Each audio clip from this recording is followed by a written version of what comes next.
जी हम दूसरे एक्चुअली बड़े प्रोजेक्ट है, क्योंकि पहला जो स्टील प्लांट है वो कोनसरी में है। हम दूसरा प्लांट फैक्ट्री डाल रहे हैं यहाँ गढ़चिरौली में। एंड अभी गढ़चिरौली एक नए इंडस्ट्रियल रेवोल्यूशन में जा रहा है, जो सुरजागढ़ माइनिंग जब से स्टार्ट हुआ तब से एक अलग ही लहर आई है। एंड गढ़चिरौली फ्यूचर का स्टील हब बनने जा रहा है।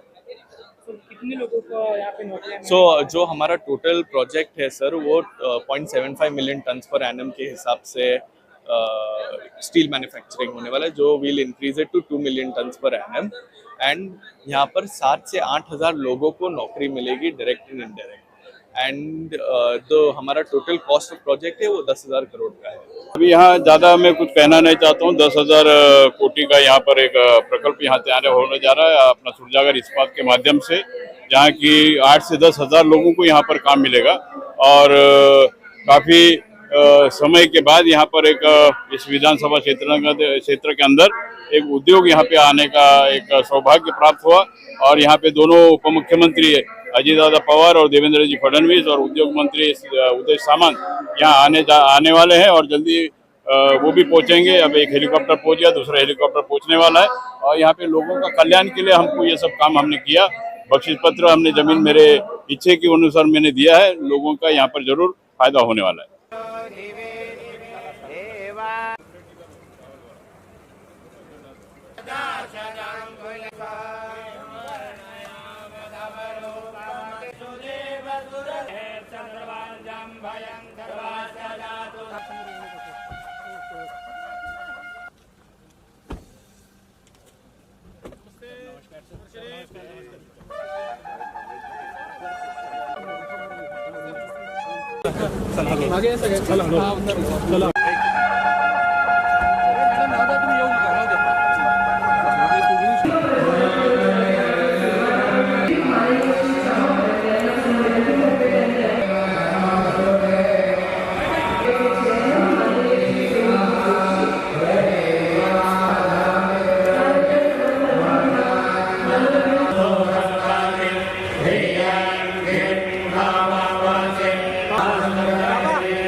मंत्री आणि अर्थ व नियोजन मंत्री महाराष्ट्र राज्य यांच्यावर स्वागत करतात।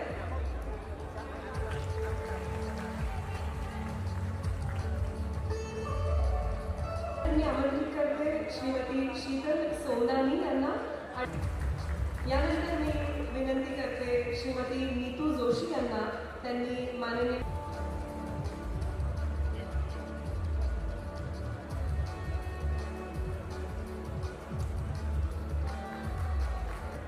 शालेय साहित्याचं वाटप सन्माननीय अतिथींच्या हस्ते मंचावर संपन्न होते। त्यानंतर या भागाचा सर्वात मोठ्या विद्यार्थ्यांना शालेय साहित्याचं वाटप सन्माननीय अतिथींच्या हस्ते होतं। एकदा जोरदार टाळ्या आपल्या सगळ्या विद्यार्थी मित्रांसाठी आणि सगळ्या अतिथींसाठी झाल्या पाहिजेत। तसंच या भागातली जी मेडिकल फॅसिलिटीज आहेत त्या सुधारण्यासाठी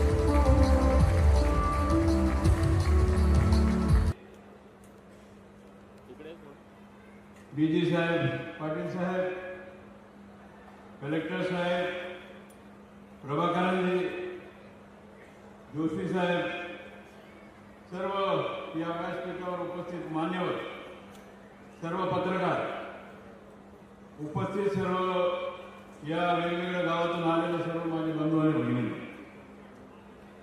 जे माझ्या एक प्रकारचं विजन होतं निवडणुकीमध्ये मी बोललो होतो शिक्षण, सिंचन आणि रोजगार निर्माण झाला पाहिजे. आणि हा चॅलेंज सगळ्यांना वाटत होता की हा काय फक्त बोलतात आणि काही होत नाही. आज सुद्धा काही लोकांनी प्रतिक्रिया दिला विरोधी पक्षाने की आमच्या खासदाराला बोलवलं नाही, हा माझ्या घरचा कार्यक्रम आहे. हे काही शासकीय कार्यक्रम नाही. सुरजागड इस्पातचे सुनील जोशी यांनी सगळ्यांना निमंत्रण केलं. ज्याला ज्याला निमंत्रण करायचं होतं त्यांना निमंत्रित केले आणि ते सगळे इथे आले. मी हार्दिक स्वागत करतो आपले दोन्ही उपमुख्यमंत्र्यांचा आणि उद्योगमंत्र्यांचा की आपण इतका पाऊस असताना आमच्या लोकांकरता इथे पण आलेला आहे. आमच्या आपले 2 शब्द ऐकण्याकरता सगळं इथे लोक इथे आलेले आहेत. हा महत्वाचा आहे. आणि त्याच्या प्रकारचं पाऊस असताना मंत्री लोक पहिले याला पाहत नाही, परंतु आपण जे हिंमत केलं त्याचा मी दाद देतो. कारण की हा लोक इथे सगळं आदिवासी या भागामध्ये सगळं जे काही आपल्याला या क्षेत्रामध्ये 10 किलोमीटरचं क्षेत्र पाहिलं तर सगळे आदिवासी गाव आहेत. 100% ट्रायबल विलेज आहे. आणि या ज्या लोकांनी आपल्याला जमीन दिलं आदिवासी लोकांनी या गावकऱ्यांनी त्यांचासुद्धा या निमित्ताने मी हार्दिक आभार मानतो. माझा तर सोडून द्या, आम्हाला आमच्या वडिलोपार्जित जमीन होता आम्ही देऊन टाकलो कंपनीला. कंपनी माझ्याकडे आले, त्यांनी सांगितलं तुम्हाला आम्हाला जमीन दिलं तर आम्ही सुरजागड इस्पातचा कारखाना आपण इथे उघडू. भूमिपूजन आज झालेलं. परंतु जे विरोधी लोकांना जे वाटत होता की हा काही होणार नाही, फक्त भूतथाप देतात अशा प्रकारचे जे सांगणारे आहे त्यांचा आम्ही त्यांना सर्व आम्ही दाखवलं की हे कार्यक्रम आज इथे सुरू. आता जे भूमिपूजन झालेलं आहे, उद्यापासून जे आपल्याला वॉल कंपाऊंडचं काम होईल, म्हणजे आपले जे बिल्डिंग्सचे काम इथे होतील, हे सगळं काम आता ताबडतोबीने आता हळूहळू टप्प्याटप्प्यामध्ये सुरू होणार आहे. सुरजागड इस्पात प्रायव्हेट लिमिटेडच्या प्रकल्पाच्या भूमिपूजनासाठी या व्यासपीठावर उपस्थित असलेले आपल्या महाराष्ट्र राज्याचे लोकप्रिय उपमुख्यमंत्री, या राज्याचे माजी मुख्यमंत्री आदरणीय देवेंद्र फडणवीस साहेब, या राज्याचे लोकप्रिय उपमुख्यमंत्री आदरणीय अजितदादा, कॅबिनेट मंत्री आदरणीय धर्मराव बाबा अत्रामजी, माझे तरुण सहकारी पार्थजी पवार, हर्षदीपजी कांबळे, या प्रकल्पाचे प्रमुख सुनीलजी जोशी, व्यासपीठावर उपस्थित असलेले सर्व सन्माननीय मान्यवर आणि मोठ्या संख्येनं उपस्थित बंधुवाडी भगिनी, मी शासनाच्या वतीने आणि उद्योग विभागाच्या वतीने सर्वप्रथम सुनील जोशींना मनापासून धन्यवाद देतो की आपण जो डावसला MOU केला होता त्या MOUचा आणि त्या कामाचा शुभारंभ आज आपण गडचिरोलीमध्ये करताय. ही गडचिरोलीसाठी तर महत्त्वाची बाब आहेच, परंतु महाराष्ट्राच्या औद्योगिक जगतासाठी देखील महत्त्वाची बाब आहे. आता अत्राम साहेबांनी या ठिकाणी सांगितले की अनेक लोक प्रकल्पाच्या निमित्ताने या महायुतीच्या सरकारवर टीका करतात, पण डावसला जे काय MOU झाले होते त्याची अंमलबजावणी हे शासन कशा पद्धतीने करत आहे याचं मूर्तिमंत उदाहरण म्हणजे सुरजागड इस्पात कंपनीच्या आजच्या भूमिपूजनाचा कार्यक्रम आहे. आणि गडचिरोली जिल्ह्यामध्ये अत्राम साहेब फक्त आता हा प्रकल्प येऊन थांबणार नाही, तर मला असं वाटतं की लॉईड्सचा एक प्रकल्प या ठिकाणी सुरू झालेला आहे, त्याचे काम सुरू झाले. अजून 35,000 कोटीचा प्रकल्प त्यांचा या गडचिरोलीमध्ये येतोय. त्याच्यासाठी 800 हेक्टर जमीन जी ॲक्वायर करायची आहे त्या जमिनीचं ॲक्वायरेशन देखील या गडचिरोलीमध्ये सुरू झालेलं आहे. पवार यांना आमंत्रित करते. आपल्या राज्याचे उपमुख्यमंत्री आणि या जिल्ह्याचे पालकमंत्री माननीय देवेंद्र फडणवीसजी, मंत्रिमंडळातील आमचे सहकारी धर्मराव बाबा अत्राम, उदय सामंतजी, इस्पात प्रायव्हेट लिमिटेडचे चेअरमन सुनील जोशीजी, बी प्रभाकरनजी, वेदांत जोशीजी, बलराम सोमाणीजी, हर्षदीप कांबळे, संदीप पाटील, जिल्हाधिकारी सुनील दैने, पोलीस अधीक्षक निरोधपर, रवी वासेकर, आपले सरपंच सायलू मडावी, विशेषतः या परिसरातील जमलेले सर्व माझे प्रतिष्ठित नागरिक, माझे सगळे आदिवासी बांधव, राज्य सरकारच्या विविध खात्याचा उपस्थित असणारा सर्व आमचा अधिकारी वर्ग, कर्मचारी वर्ग, पत्रकार मित्र आणि तरुण मित्रांनो,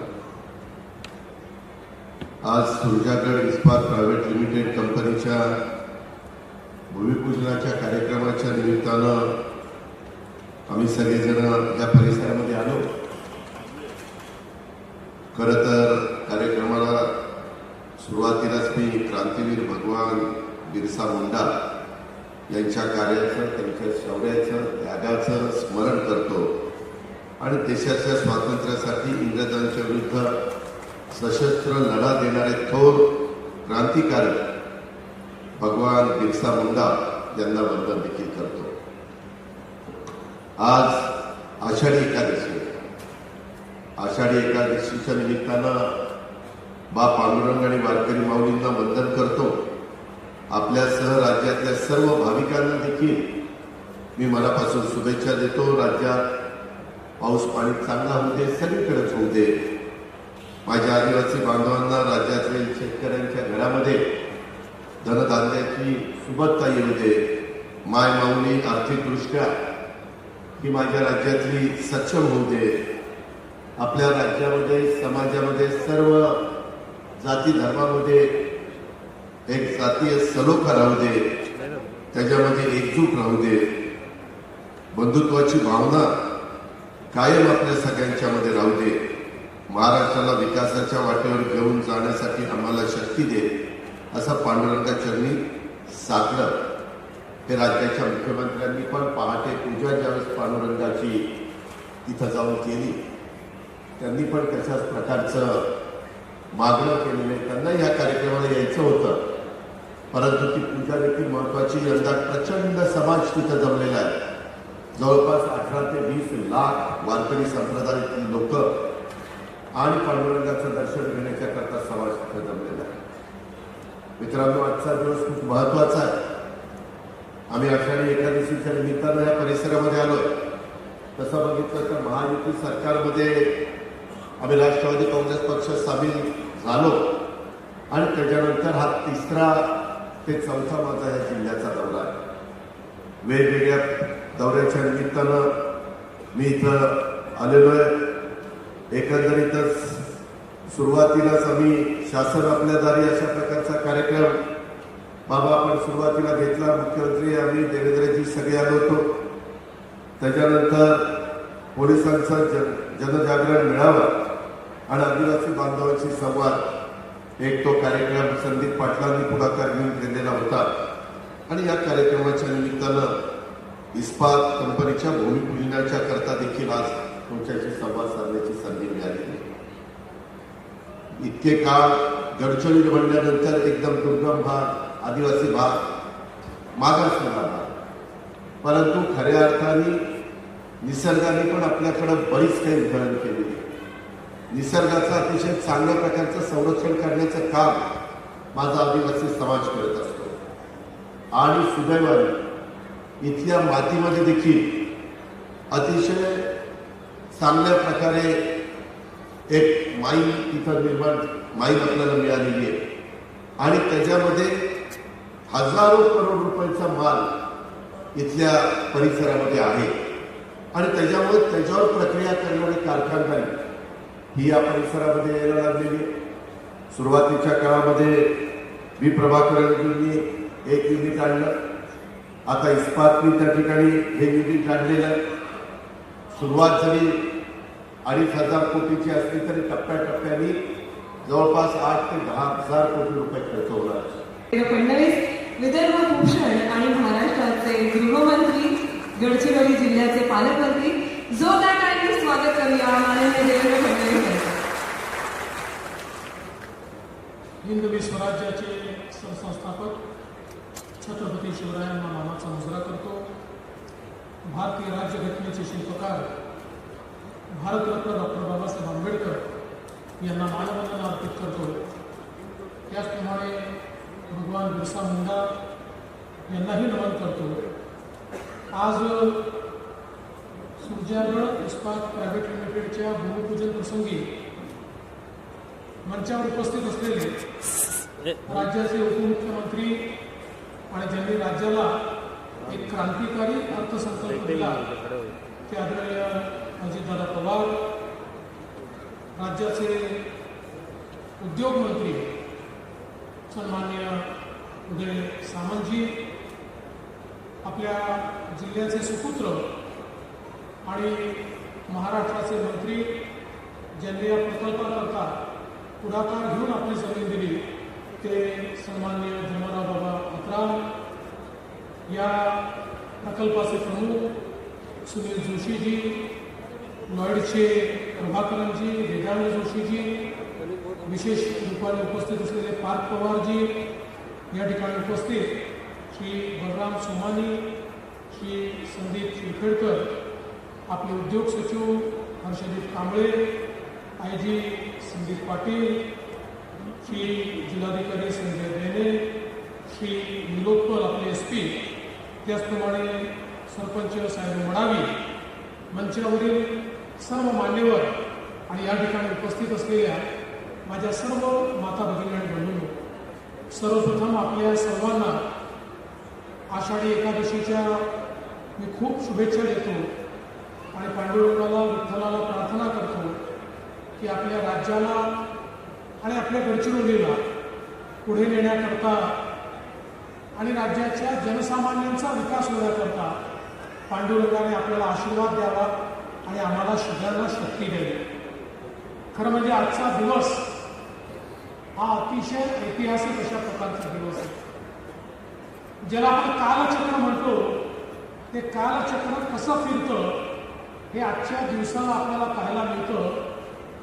कारण 40 वर्षापूर्वी 1984 साली याच भागामध्ये माओवाद्यांनी सर्वात मोठं अधिवेशन घेतलं होतं आणि त्या अधिवेशनात त्यांनी जाहीर केलं होतं की भारताचं संविधान आम्हाला मान्य नाही, भारताची लोकशाही आम्हाला मान्य नाही, भारताचं आणि महाराष्ट्रातलं सरकार आम्हाला मान्य नाही आणि आम्ही आमचं सरकार चालवणार आणि आम्ही आमचं राज्य प्रस्थापित करणार. आणि त्यानंतर आपण सगळ्यांनी बघितलं की माओवादांनी ग्रसित असलेला गडचिरोली जिल्हा विकासामध्ये मागे मागेच जात गेला आणि खऱ्या अर्थानं जनसामान्यांच्या जीवावर या ठिकाणी मुठभर लोकांनी केवळ आपलं स्वतःचं भलं केलं, पण त्या सामान्य आदिवासीचं, त्या सामान्य दलिताचं, त्या सामान्य माणसाचं भलं मात्र होऊ शकलं नाही. आज 40 वर्षानंतर त्याच ठिकाणी त्या सामान्य आदिवासीच्या हाताला काम देण्याकरता आणि त्याला समृद्ध करण्याकरता हे भूमिपूजन या ठिकाणी होत आहे आणि अतिशय चांगला प्रकल्प सूर्याकडे इस्पातचा या ठिकाणी आपण तयार करतोय. भारताच्या संविधानाची ताकद काय आहे हे आजच्या कार्यक्रमातून आपल्याला पाहायला मिळत आहे. आणि म्हणून बंधू भगिनींनो, मला अतिशय आनंद आहे की आज आपल्याकडे ही जवळपास 10,000 कोटी रुपयाची गुंतवणूक या ठिकाणी होते आणि जवळपास जेव्हा ह्याचं काम पूर्ण होईल 8 दशलक्ष टन एवढी या ठिकाणी कॅपॅसिटी तयार होणार आहे. यापूर्वी लॉईड्सने जी काही इन्व्हेस्टमेंट केली आहे त्याच्यामध्ये 4 दशलक्ष टन एवढी कॅपॅसिटी उभी होते. ही दोन्ही कॅपॅसिटी उभी राहिल्यानंतर जे मी सातत्याने सांगायचो की गडचिरोलीला आम्हाला स्टील सिटी ऑफ इंडिया करायचं आहे, हे दोन्ही तयार झाल्यानंतर देशाच्या 30% उत्पादन एकट्या गडचिरोलीमध्ये होईल. इतकी मोठी कॅपॅसिटी या गडचिरोलीमध्ये या ठिकाणी उभी राहते आहे. हे देखील खरं म्हणजे आपण सगळ्यांनी लक्षात घेतलं पाहिजे. ज्यावेळी मी मुख्यमंत्री झालो त्यावेळी मी घोषणा केली होती की आम्हाला गडचिरोलीला महाराष्ट्रातला शेवटचा जिल्हा असं जे संबोधलं जातं ते संपवायचं. हा महाराष्ट्रातला शेवटचा जिल्हा नाही आहे, हा महाराष्ट्रातला पहिला जिल्हा आहे. महाराष्ट्राची सुरुवात ही गडचिरोलीपासून होते, त्यामुळे शेवटचा जिल्हा म्हणून जे उपेक्षित अशा प्रकारचं भाग्य या जिल्ह्याला लाभलं आहे त्यातनं आपल्याला गडचिरोलीला बाहेर काढायचं. आणि मी प्रभाकरन, आपण या ठिकाणी आहात, मी तुमचं अभिनंदन करेन की सगळ्यात पहिल्यांदा तुम्ही हिमतीनं या ठिकाणी समोर आला आणि आम्ही सगळी मदत करता केली आणि त्यांनी पहिल्यांदा लॉईड्सचं इन्व्हेस्टमेंट केलं आणि त्यातनं हे दाखवलं की सामान्य माणसाला समृद्धी देता येऊ शकते. आज अनेक अफवा चालतात, पण अफवांवर विश्वास न ठेवता लॉयड्सच्या परिसरात गेलं तर आपल्याला लक्षात येतं आमची सामान्य आदिवासी मुलगी देखील ट्रेनिंग घेऊन त्या ठिकाणी मोठ्या मोठ्या गाड्या चालवते. आमची मुलं त्या ठिकाणी चांगलं काम करत आहेत. त्या ठिकाणी खऱ्या अर्थानं मोठ्या प्रमाणात त्यांच्या जीवनामध्ये परिवर्तन झालेलं आज आपल्याला पाहायला मिळत आहे. स्थानिकांना रोजगार मिळालेला आपल्याला पाहायला मिळतोय. आणि आता आनंद आहे, सुनील जोशीजी तुम्ही हा निर्णय घेतला आणि या ठिकाणी आता हा इतका मोठा उद्योग तुम्ही लावता. आणि तुम्ही देखील, मी बाबा तुमचं अभिनंदन करेन. खरं म्हणजे आमचे बाबा राजे आहेत, राजांचं कामच असते प्रजेची त्या ठिकाणी सेवा करणं. पण राजांनी आपली स्वतःची जमीन ही प्रजेकरता या ठिकाणी दिली, त्याबद्दल तुमचं मी मनापासून अभिनंदन करतो. खरं म्हणजे सुनील जोशीजींची माझी भेट ही विमानात झाली. आम्ही दोघे परदेशात जात होतो आणि विमानातच चर्चा झाली आणि विमानातच त्यांनी सांगितलं की आता आपल्याला तुम्ही सांगता तशी इन्व्हेस्टमेंट करायची आहे.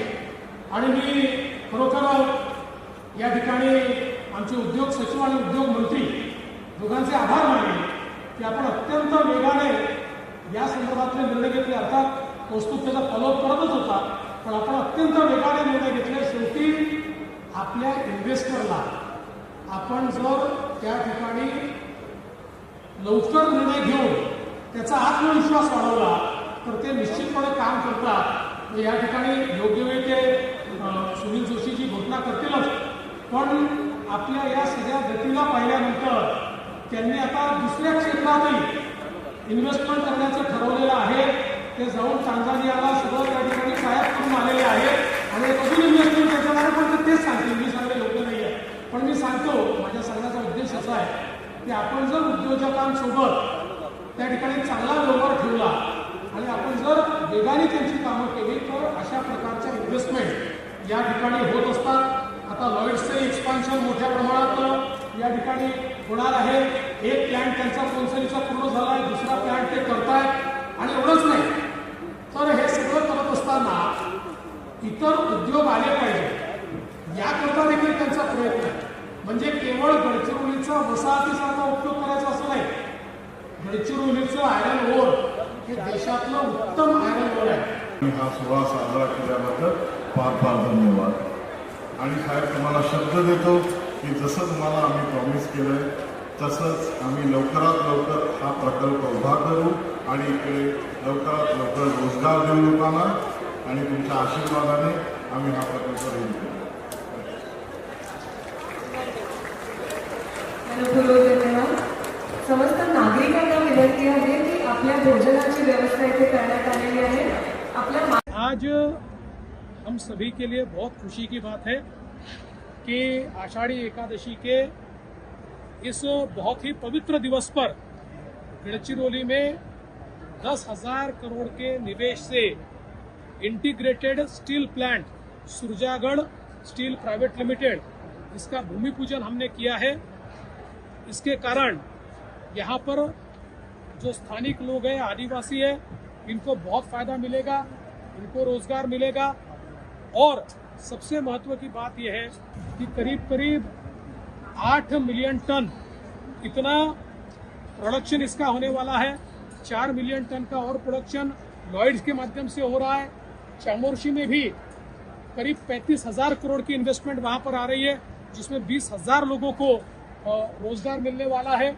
और ये सारे प्रोजेक्ट्स हम जब कंप्लीट करेंगे तो महाराष्ट्र का जो स्टील प्रोडक्शन है उसका 30% स्टील प्रोडक्शन ये अकेला गढ़चिरौली करेगा. हमने जो कहा था स्टील सिटी होगी, उसकी ओर गढ़चिरौली बढ़ रहा है. विशेष रूप से हम हमेशा ये कहते थे कि गढ़चिरौली ये महाराष्ट्र का आखिरी गांव नहीं है, आखिरी शहर नहीं है, या आखिरी जिला नहीं है. वहां से महाराष्ट्र शुरू होता है, वो पहला जिला है. उस प्रकार से गढ़चिरौली को परिवर्तित करने का काम हमारे सरकार के माध्यम से हो रहा है. और ये करते हुए हमने जितने एमओयू किए और जितने इनके साथ हमने समझौते किए और इनको जमीन दी या जो भी हमने फैसिलिटी दी, उन सब में हमने कहा है 80% रोजगार ये स्थानिक लोगों को देना पड़ेगा. और उसी प्रकार से हम लोगों ने इसकी शुरुआत की है. आषाढी एकादशीच्या निमित्तानं तमाम माझ्या वारकरी संप्रदायाला, तमाम भाविकांना आज सगळेजण पांडुरंगाचं दर्शन घेण्याच्या करता पंढरपूरला जात असतात आणि तिथं दर्शन घेत असतात. आजचा दिवस खूप चांगला दिवस आहे. त्याच दिवशी गडचिरोली सारख्या एका दुर्गम असणाऱ्या जिल्ह्यामध्ये, आदिवासी जिल्ह्यामध्ये मोठी गुंतवणूक इस्पात, सुरजागड इस्पात प्रायव्हेट लिमिटेड ही कंपनी करते. 2,500 कोटीतनं सुरुवात होणार आहे, जवळपास 10,000 कोटीपर्यंत गुंतवणूक होणार आहे. 8,000 इथल्या मुलांना मुलींना त्याच्यातनं रोजगार निर्माण होणार आहे, नोकरी मिळणार आहे. अशा पद्धतीचा हा प्रकल्प आहे आणि ह्याच्यातून निश्चितपणे त्या परिसरामध्ये आर्थिक सुबत्ता यायला मदत होणार आहे. स्थानिकांना काम मिळणार आहे. डायरेक्ट 8,000 मुलांना मुलींना काम मिळेल, पण इनडायरेक्ट देखील काही रोजगार ह्याच्यातून निश्चितपणे निर्माण होणार आहे. आणि एक चांगल्या पद्धतीनं गडचिरोलीमध्ये ज्या काही माइन्स इथं मिळालेले आहेत, जे मोठ्या प्रमाणावर रॉ मटेरियल मिळालेलं आहे, ते इतकं फायद्याचं आहे आणि ते हजारो कोटीचं आहे. म्हणजे अजून आपण अंदाज लावू शकत नाही, कारण त्याच्यातनं स्टील तयार होत असतं आणि त्याला प्रचंड जगामध्ये मागणी आहे, देशामध्ये मागणी आहे स्टीलला. आणि त्याकरता थोडंसं हे सगळं होत असताना मात्र निसर्गाचा कुठं ऱ्हास होणार नाही. विशेषतः इथलं जे काही आपल्याला झाडी पाहायला मिळते, एकंदरीत हिरवागार परिसर पाहायला मिळतो, तिथं पण तेवढंच लक्ष देण्याची नितांत गरज आहे. ते सगळ्या गोष्टी राज्य सरकारकडनं निश्चितपणे केल्या जातील, अशा प्रकारची ग्वाही आणि खात्री मी गडचिरोलीकरांना देतो.